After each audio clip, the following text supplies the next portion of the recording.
Plane crash. As captain, my fiancé gave the only life-saving equipment to his first love. I did not argue nor protest. Instead, I accepted it gladly. Because in my past life, when he had to choose between two people, my fiancé was also the captain chose to give the life-saving equipment to me, as I was pregnant at that time. The plane made an emergency landing. His first love, who had no life-saving equipment, tragically died upon impact. After that, I, the pregnant survivor, naturally married my fiancé. But on our wedding night, he locked me in the basement and brutally beat me with a baseball bat until I miscarried. If you hadn't used your pregnancy to force me to give you the life-saving equipment, Victoria wouldn't have died so horribly. He forced me to kneel in front of his first love's grave and slam my forehead against the ground 999 times. Then he made me get pregnant and abort over and over again as punishment for my supposed crime. I was tortured until I completely broke and ended my own life. When I opened my eyes again, all the memories of my past life came back. This time, I fulfilled his wish. Chapter 1. The entire cabin was in utter chaos, shaking violently as the plane plunged downward. Less than 10 minutes remained before impact. I protected my swollen belly, pressing myself firmly against the seat back, my face utterly pale. The co-pilot, who was distributing the life-saving equipment, wore the same grim expression as me. Because there was only one piece of life-saving equipment left. And in the last row, both Victoria and I had none. Victoria, the first love of my fiancé, Luis. The cockpit door burst open and Luis came striding out. The moment she saw him, Victoria's eyes filled with tears. Luis, I'm so scared. She was beautiful, her delicate almond-shaped eyes clouded with a watery shine. Luis didn't even look at me. Instead, he wrapped her in his arms, his voice soft and comforting. Don't be afraid, I'll protect you. He whispered sweet words to the woman he adored, completely forgetting about his 7-month pregnant fiancée sitting just one step away. It wasn't until the co-pilot reminded him that Luis finally remembered my existence. When our eyes met, his expression twisted in disgust. I warned you pregnant women bring bad luck on flights. But you insisted on coming just because you were jealous. Now you've doomed everyone on this plane. Are you satisfied? Luis was known as the most handsome and charismatic captain in the entire airline. Passengers trusted him blindly. Hearing him, all those who were already terrified erupted in fury, cursing and insulting me and my unborn child. A 5-year-old boy even threw a metal toy airplane at my head. The sharp wing tore my forehead and blood immediately began to flow. As the plane plummeted, the passengers channeled all their rage at me. Amidst it all, Victoria's eyes sparkled with triumph and mockery. She sobbed weakly and clung to Luis's arm. But Luis, there's only one piece of life-saving equipment left. What should we do? Tears slid down her cheeks as she spoke. Maybe you should give it to Anna. She's carrying your child. I just want to spend my final moments with you. Luis's eyes instantly turned red. No, Victoria. Meeting you was the greatest blessing of my life. I won't let anything happen to you. Without hesitation, he took the only life-saving equipment and placed it on Victoria. The cabin erupted in applause. Everyone was touched by their love story. Except for the co-pilot who shouted desperately, Captain, what about your pregnant fiancé? Less than 2 minutes until impact. But Luis only looked at me coldly. You planned all this, didn't you? This time, I would fulfill his wish. I would disappear from his life forever. Chapter 2. In the crucial last moment, the co-pilot tried to remove his own life-saving equipment to give it to me. But I stopped him. I looked up, observing Luis's astonished expression with absolute calm. In the final seconds before the plane exploded, I silently mouthed, I don't love you anymore. And I don't want your child either. Then I let go of my belly. And in that second of free fall, my consciousness faded, until my entire body plunged into the icy, deadly ocean. The blast wave from the explosion shattered my bones completely. My swollen belly sank unnaturally. My ears went deaf. The world fell silent. Hot blood streamed from my head, burning my frozen face with a strange warmth. The deep blue sea was already stained red. I floated alone, disoriented, my vision clouded by rings of light. Through the glare, I saw wreckage of the shattered plane. Above the debris rescue helicopters, a rescue cable descended, and Luis, holding Victoria tightly, was rising. She was completely unharmed. But before they could ascend further, the co-pilot, his forehead bloodied, furiously blocked them. I squinted, reading his lips through the haze of my vision. The co-pilot shouted, "You bastard! Your wife and your child are still in the sea, and all you care about is saving your ex." He was truly outraged on my behalf, even though we weren't even close. But at least this time he survived. Not far away, Luis looked even angrier than the co-pilot. Victoria twisted her ankle. Luis snapped, "Do you know how serious that is for a prodigy ballerina like her? And why didn't I save my wife and child? That's none of your business." Then Luis suddenly let out a cold laugh, his gaze full of contempt. "Oh, or are you sleeping with her? Is that why you care so much?" Even after witnessing his cruelty, his words pierced through my soul. The co-pilot turned pale with anger, but he did not back down. He insisted that they should take me to the hospital first. But Luis coldly warned, "Simon, you're just a rookie co-pilot. I'm one of the examiners for your certification. If you keep interfering, I can make sure you'll never fly again." Simon clenched his jaw, but refused to yield. Luis's voice grew even colder. "You may not care, but does your girlfriend at the control tower not care either?" Simon's face instantly paled. He hesitated. Luis smiled with satisfaction upon seeing his subordinate falter under pressure. As if acting out of pure mercy, he cast a condescending glance at Simon, then looked at me with disdain, a cold smile on his lips. "Don't be fooled by her pitiful act. She's a master at twisting the truth, playing the victim and lying. Back then, she made me believe that Victoria had hired thugs to attack her. I rushed to rescue her and ended up missing the most important competition of Victoria's life. Later I found out it had all been a trap. She planned every detail just to ruin Victoria's career. She's a cruel woman. She tricked me into getting her pregnant and then used the baby to force me to commit to her. And now she's trying to pull the same trick again to murder Victoria. I've long since seen through her manipulations.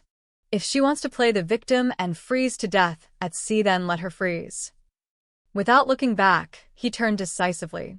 Luis tightened his hold on Victoria, who lay fainted in his arms, but with a healthy blush on her cheeks and a peaceful expression.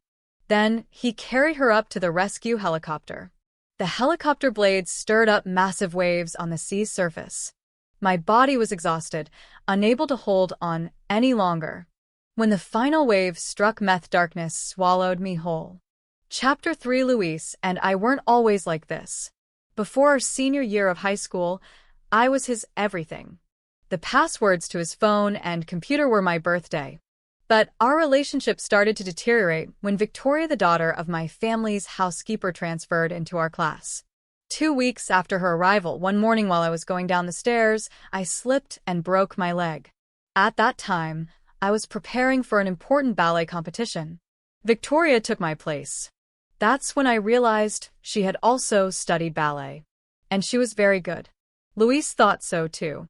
During the 2 weeks I spent at home recovering, Victoria became Luis's new desk mate. It was he who suggested it.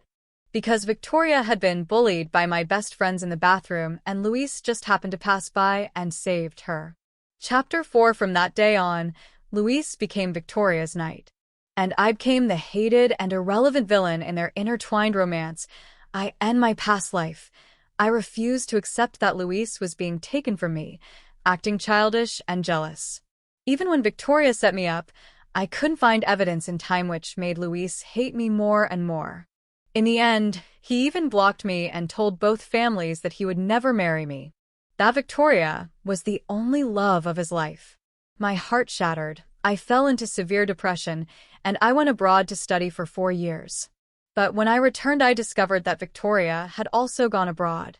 Luis, devastated, drowned in sadness and loneliness, and without realizing it, I was by his side again, supporting him. I encouraged him to pursue his dreams.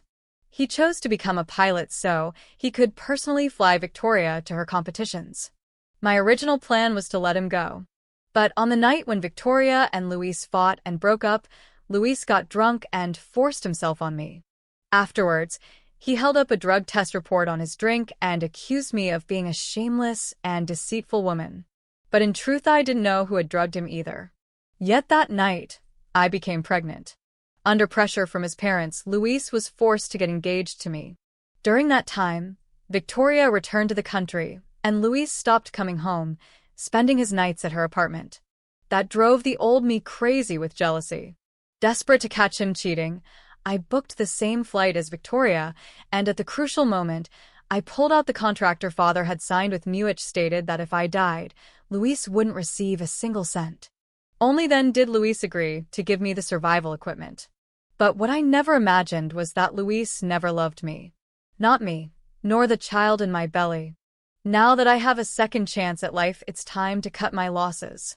Chapter 5. When I opened my eyes again, the first thing I saw was a cold, white ceiling.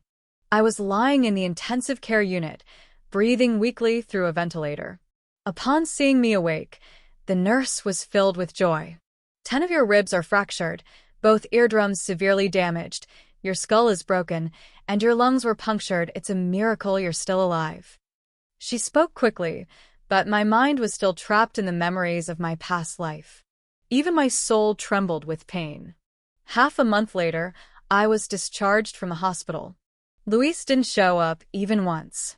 During that time, his father called him countless times, but Luis ignored all the calls, convinced that I had deceived his parents to create a false story, hate me more and more. In the end, he even blocked me and told both families that he would never marry me. That Victoria was the only love of his life. My heart shattered. I fell into severe depression, and I went abroad to study for 4 years. But when I returned, I discovered that Victoria had also gone abroad. Luis, devastated, drowned in sadness and loneliness, and without realizing it, I was by his side again, supporting him. I encouraged him to pursue his dreams. He chose to become a pilot so he could personally fly Victoria to her competitions. My original plan was to let him go. But on the night when Victoria and Luis fought and broke up, Luis got drunk and forced himself on me. Afterwards, he held up a drug test report on his drink and accused me of being a shameless and deceitful woman. But in truth, I didn't know who had drugged him either. Yet that night, I became pregnant. Under pressure from his parents, Luis was forced to get engaged to me. During that time, Victoria returned to the country, and Luis stopped coming home, spending his nights at her apartment. That drove the old me crazy with jealousy. Desperate to catch him cheating, I booked the same flight as Victoria, and at the crucial moment, I pulled out the contract her father had signed with me, which stated that if I died, Luis wouldn't receive a single cent. Only then did Luis agree to give me the survival equipment. But what I never imagined was that Luis never loved me. Not me, nor the child in my belly. Now that I have a second chance at life, it's time to cut my losses. Chapter 5. When I opened my eyes again, the first thing I saw was a cold, white ceiling. I was lying in the intensive care unit, breathing weakly through a ventilator. Upon seeing me awake, the nurse was filled with joy. 10 of your ribs are fractured, both eardrums severely damaged, your skull is broken, and your lungs were punctured. It's a miracle you're still alive. She spoke quickly, but my mind was still trapped in the memories of my past life. Even my soul trembled with pain. Half a month later, I was discharged from the hospital. Luis didn't show up even once. During that time, his father called him countless times, but Luis ignored all the calls, convinced that I had deceived his parents to create a false story. You even called me. I'd already reviewed your medical records. There's no record of a miscarriage. Even your injuries were minor, just a few bruises, not even a fracture. He shook his head as he spoke, his hatred so intense it seemed almost tangible. How can you be so shameless? Just to get attention, you staged a funeral to curse your own child. As he spoke, he turned to those present. Don't be fooled by her. She's a despicable woman, obsessed with competing with other women. She has no purpose in life. She only knows how to cling to men. You'd better leave before she scams you into donating for this fake funeral. He spoke with such conviction, as if he had exposed some grand lie. If not for the fact that everyone had already seen my baby's ashes and the scars on my abdomen, perhaps they really would have believed him. Luis's parents, their faces dark with shame, tried to pull him away to stop him from humiliating himself further. But Luis pushed them away harshly. Dad, Mom, I told you from the start I didn't want to marry this woman, but you forced me. Look at what she's done to our family now. Our reputation has been destroyed by this lying, disgusting woman. Luis, that's enough. I rolled my wheelchair forward, calmly interrupting him. Luis looked down at me with disdain in his eyes. What? You can lie, but you can't stand being exposed. I shook my head, pulled the medical records and divorce papers from my bag, and handed them to him with a calm expression. I don't want your father and mother to be humiliated any further because of you. Luis froze when he saw the documents in my hand, but he still sneered. Do you really think that forging a medical report identical to Victoria's will make me believe you? In the next moment, I lifted my shirt, revealing my abdomen covered in deep, torn scars. I didn't have a life jacket. When the plane exploded, my belly was torn open. I sighed softly, my voice filled with resignation. I didn't lie to you, Luis. The baby really is gone. With just one look, Luis's face turned as pale as death. How is this possible? He stepped back slightly, his eyes fixed on the scars. His hands trembled, wanting to touch them, but not daring to. But then, as if remembering something, his arrogance returned in an instant. With a cold, harsh voice, he said, Even if you want a divorce, this is just the karma you deserve. I've already found evidence that you were the one who hired those thugs to set up Victoria years ago. If you try to pull any more dirty tricks, the next thing you lose won't just be your child. His words made everyone present hold their breath. Chapter 7. Luis's parents were so furious at their son for his cruel accusations that they were left speechless. At that moment, my former class president stepped out from the crowd. His tone was confused as he asked, Are you talking about the National Ballet competition in the summer of our final year? Because I remember Anna never got to participate that day.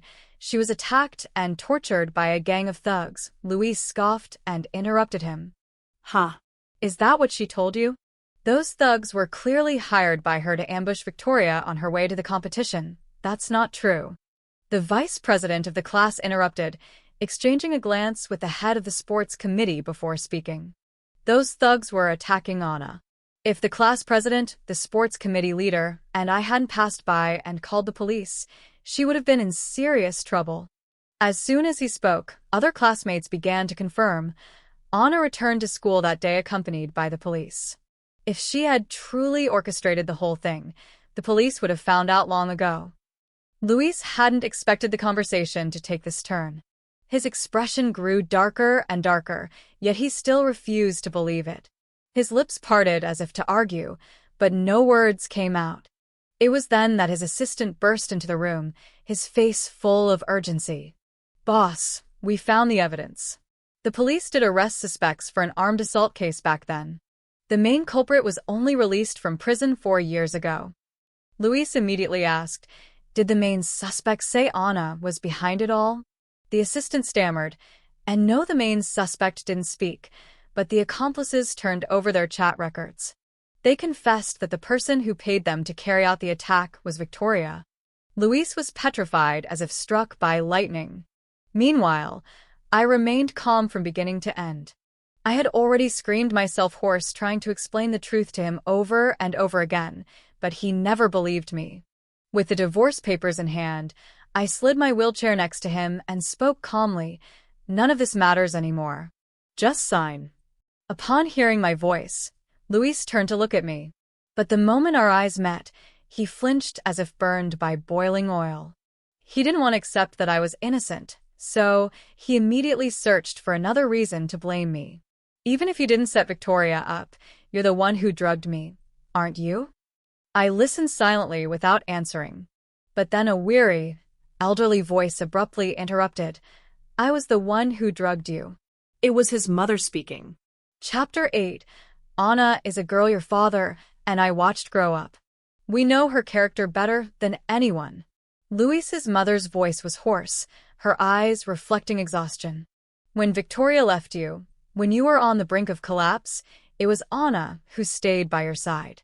She cared for you, so she wanted to look after you in our place because we were already two old people. Do you still remember the vow you made on Anna's parents' deathbed? She pointed a trembling finger at Luis, her rage contained in every word. You told them not to worry, that you would take care of her for the rest of your life. And this is how you fulfill your promise? You tortured her until she ended up like this. You even allowed her to lose her baby. Do you even know that while you were out having your fun, the doctors diagnosed Hershey will never be able to dance again for the rest of her life? Is this what you meant by taking care of her? You damned bastard. Luis's mother seemed to have aged 10 years in an instant. She collapsed into her husband's arms as if she no longer had tears left to shed. Luis stood motionless in the middle of the crowd like a solitary island, finally waking up to reality. A pathetic joke. His eyes darted about in desperation and, for the first time in his life, the man who had always been so dominant looked completely lost. How is it possible that it was you? His mother let out a bitter laugh. Why? Because back then you drowned yourself in alcohol every day. And when you were drunk, the name you kept repeating wasn't Victoria's, it was Anna's. I thought that deep down you still loved Anna. That's why I went to the doctor and got the medicine. Her voice was hollow, devoid of any emotion. It was all my fault. If you want to hate someone, hate me. Luis fell silent, as if his entire world had just collapsed. Suddenly, as if clutching at a last burning nail, he turned to me with a look full of desperate hope. Then what about the incident in high school? When your friends bullied Victoria in the bathroom? That wasn't a lie, was it? His accusation echoed through the room, but this time, only sarcastic laughter and scoffs of disdain were heard. Chapter 9. Everyone looked at Luis as if he were an idiot. Our school is an international academy. There are security cameras even at the entrance of the bathroom. If you had an ounce of common sense, you'd know all it takes is to review the footage to verify the truth. What's wrong? Don't tell me you believed Victoria's words without even watching the recordings. My best friend from high school sneered coldly. Luis stood frozen, clearly uncomfortable. He had always believed that Victoria was a poor, defenseless, and helpless girl. That was why he thought he needed to protect her. In his eyes, people like us from wealthy families were the villains. Arrogant and irrationally privileged. But we never changed. The only one who changed was him. Let it go. Even if you're convinced I was the villain, I've already paid for it. I spoke calmly, firmly pushing the divorce papers into his hands. My patience had reached its limit. Sign and leave. Luis hadn't expected such a reaction. He stood there disoriented, as if he didn't know what to do. As if he had just now realized I was serious. His voice trembled with disbelief. You really want a divorce? I stared at him, wondering if the truth had finally hit him like a bucket of ice water. At that his voice was hoarse and broken, full of sorrow and infinite regret. I looked up at him, my expression calm and indifferent. I've already filed for divorce. You just need to sign. As if my indifferent tone had wounded him deeply, Luis's haggard, exhausted face twisted into a bitter smile. Anna, can we not divorce? I've finally woken up. I realize now how terribly wrong I was. Please, can you give me one more chance to make it right? Let's live a good life together. Let me be your knight again. I looked down and rejected him coldly. No, Luis trembled, his eyes reddened, even his chapped lips began to quiver. He staggered to my side and slowly dropped to his knees, his voice drenched in remorse. I had someone investigate, and in the end, I found out that Victoria transferred schools just to get close to me. Everything she said about being bullied was a complete lie. She orchestrated it all herself. His gaze slowly traveled over my legs covered by the blanket, his pale and haggard face contorting in pain. I'm sorry. Anna, I shouldn't have doubted you. I was wrong, I was an idiot. Victoria, she's even filthier than I ever imagined. The baby she's carrying isn't mine, it's her first loves from her hometown. And our so-called first time together. She had actually undergone surgery to restore her virginity beforehand. Enough. I interrupted him coldly, no longer interested in hearing his disgusting confessions. I set the book aside and turned to him with a sarcastic smile. So, according to you, now that you've finally realized how disgusting Victoria is, you come crawling back to beg for my forgiveness?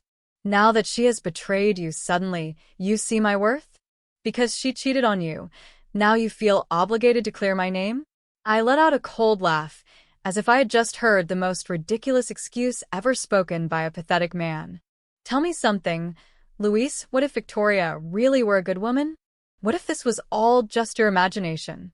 Does that mean I deserved all the pain you caused me? What did I ever do wrong? Luis froze, his lips trembling, unable to answer. His eyes showed such deep remorse and pain, it was as if he were being devoured by his own guilt. I'm sorry. In the end, he finally realized that the pain he had caused me was something he could never make up for in this lifetime.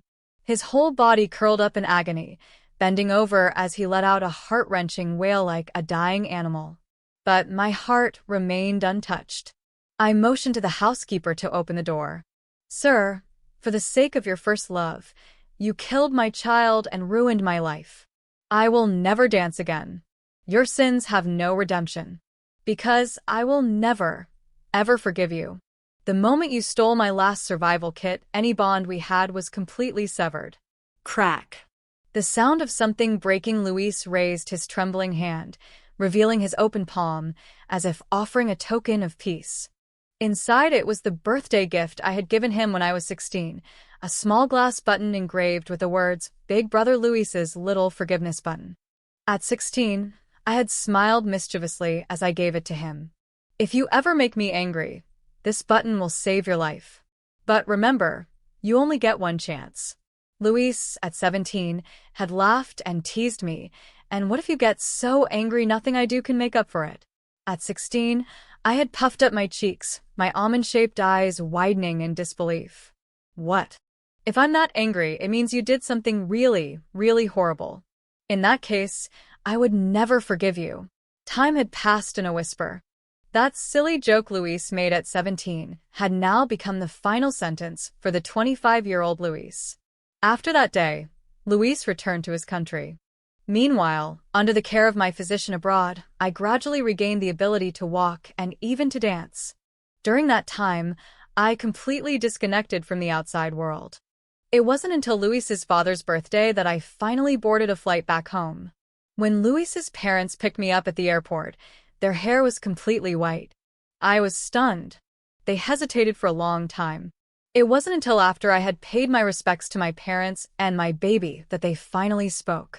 Luis has been sentenced to death. The execution is next week. I was frozen. A chilly autumn breeze blew, raising goosebumps on my skin. Why? I asked. Luis's father spoke with a grave and solemn voice. When he returned from abroad, it was like he had lost his soul. He locked himself in his room and refused to get up. His fever spiked to 40 degrees, and for 2 whole days, he was completely delirious. When he finally woke up, the first thing he said was, Mom, Dad, I think I killed Anna, your aunt, and I were terrified. We couldn't locate you at the time, and only when an old friend went to see you and confirmed you were safe and sound could we breathe again. A shiver ran through my body. A ridiculous thought crossed my mind. Could it be that Luis had been reborn too? Luis's father didn't notice my reaction and continued. But from that day on, Luis became more and more unstable. He took out all the things in the house related to you and spent days and nights going through them, laughing and crying at the same time. He kept muttering things like, Why was I so stupid? Why did I hurt Anna? It wasn't Anna's fault. Why did I reincarnate so late? At that point, Luis's father's voice broke. His wrinkled face was already covered in tears. Luis's mother continued. Your uncle and I tried to take him to see a psychologist, but on the way, he jumped out of the car and ran away. We never saw him again. The next news we received was from the police. They found him in an underground basement along with two corpses that had been tortured until they were reduced to mere skeletons. The bodies were so decomposed they were unrecognizable. It took me a moment to find my voice. Who were the victims? She let out a heavy sigh. One was Victoria, and the other was her first love from her hometown, the same man who helped her hire those thugs to hurt you. After that day, I went to ask a friend who was investigating the case. It was through him that I finally learned the whole truth. After the funeral, Victoria's nightmare began. Not only was her career completely destroyed, but all the dirty details of her past came to light. Luis finally saw her true face and erased all traces of her from his life. At first, Victoria thought she could use her pregnancy to force him to stay, but when Luis regained his composure, he became colder than ever. He threw down 2 DNA reports, one confirming he was not the father, and the other proving that the real father was Victoria's first love. Luis had been deceived all along. Victoria had always been a parasite, surviving by clinging to Luis, without having any power or resources of her own. After losing her dream of becoming a rich man's wife, she had no choice but to go back to her first love. But that man was nothing more than a drunkard, a gambler, and a womanizer. Not long after, he squandered all of Victoria's savings. Falling from wealth back into poverty became a nightmare for him, one he couldn't accept. So, he unleashed all his anger on Victoria, using her as his personal punching bag. When Victoria could no longer endure the abuse, her hatred towards me reached its peak. That's when she came up with the idea to kidnap me and demand a ransom. But Luis had been watching them the entire time. Before they could catch a flight to hunt me down, Luis ambushed them on the highway, crashing his car at full speed and flipping it over. Later, the police report revealed that the reborn Luis had suffered from severe mental instability due to the trauma of his past mistakes. He had developed schizophrenia and violent manic disorder. Because of this, he was declared unfit for the death penalty. Instead, he would spend the rest of his life locked away in a psychiatric hospital. Before visiting Luis in the psychiatric ward, I put on a white dress, the one I had loved the most in my previous life. The moment he saw me, Luis cried. Tears of blood. He knelt on the padded floor, his thin and fragile body wrapped in his hospital gown. I asked him just one question. How did you die? In a single second, his face went pale. He realized that I, too, had been reborn. No wonder, no matter how hard I tried, I could never win you back. Luis let out a bitter laugh. He lifted his stiff, trembling fingers and pointed to his heart, his voice hoarse. I was stabbed, right in the heart, by my own hand. Then he smiled with an expression of madness and despair. I was a fool. 3 days after you died, my co-pilot found out the truth. Just like in this life, he never believed you were the villain. I let out a soft sigh and turned away. I didn't want to hear any more. Everything he said only made all of this feel even more ironic. Just as I reached the door, Luis asked me one last question.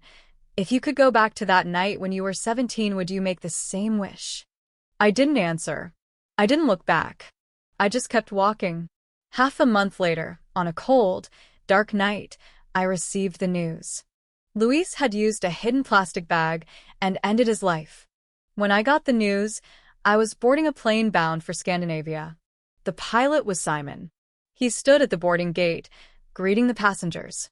When he saw me, he gave a faint smile. As I passed by him, I whispered a soft wish. Congratulations on your wedding. The plane took off smoothly, rising into the sky. I gazed at the vast blue horizon. For the first time in a long time, I felt like the storm had finally passed.